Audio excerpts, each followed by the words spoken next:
சாய்ராம், வணக்கம். ஒரு நக்கலான கேள்வியாக கேட்டிருக்காங்கன்னு நினைக்கிறேன். 2024 ஆண்டு, அதாவது இந்த வருஷம் 90s கிட்ஸ் பசங்களுக்கு திருமணம் நடக்குமா குருஜி? யாருக்கெல்லாம் திருமணம் தாமதமாகும் அப்படின்னு கேட்டிருக்காங்க. ஏன் இந்த 90s கிட்ஸ் இப்படி வாட்டி எடுக்கிறீங்கன்னு தெரியல.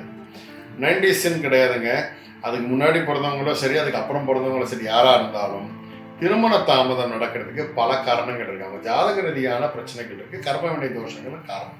ஓகேங்களா? ஒரு ஜாதகத்துல குருவும் சுக்கிரனும் சரியா இருந்தால் அவங்களுக்கு திருமண தடைன்றது கிடையாது. அப்படி இல்லை, அவங்க ஏதாவது நீச்சமாவோ இல்லை வக்கரமாவோ பண்ற திருமண தாமதங்கள் ஏற்படும். திருமணம் தாமதம் ஏற்படும் சொன்னேன். ஆனா அந்த தாமதத்தை சரி செய்துக்கவும் முடியும். அது அவர் ஜாதகத்தை பார்த்தா தெரிஞ்சிடும். ஓகே, ஏன்னா நிறைய பேர் இந்த திருமண தடை வர்றதை பொறுத்து அதுக்குண்டான பரிகாரங்கள் நிறைய செய்கிறாங்க. முதல்ல திருமண தடைக்கு உண்டான பேசிக் காரணம்ன்றது பிரசன்ன ஜோதிடத்தில் தெரிஞ்சுக்கங்க. ஓகேங்களா? ஏன்னா பொதுவாக கல்யாணம் அப்படின்னா உடனே ராகு கேதுக்கு ஒரு பரிகாரம் பண்ணிடுங்க, உடனே நீங்கள் நேராக போயிட்டு இதுக்கு போய்ட்டு திருமணம் செய்யற போல ஏதாவது கோயிலுக்கு போயிட்டு வந்துடுங்க அப்படின்னு ஒரு பொதுவான சில கான்செப்ட் வச்சுருக்காங்களே. அது இல்லாமல் அவங்க ஜாதகத்தில் எந்த இடத்துல எந்த கிரகம் கெட்டு போயிருக்குன்றத கண்டுபிடிக்கணும்.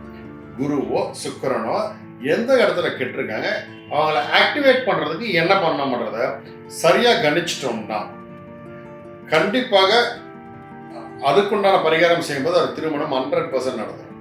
அது 90s கிட்ஸா இருந்தானே, 2000 கிட்ஸா இருந்தானே, யாரா இருந்தாங்க, மனிதனுக்கு தான். இதுக்கு ஒரு கிண்டலா சொல்லியே அப்படி சொல்லிட்டீங்க அப்படிலாம் கிடையாது.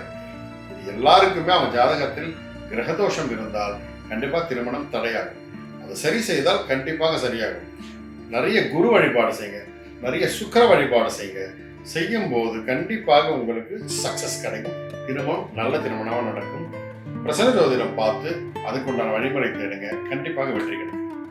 சாய்ராம்.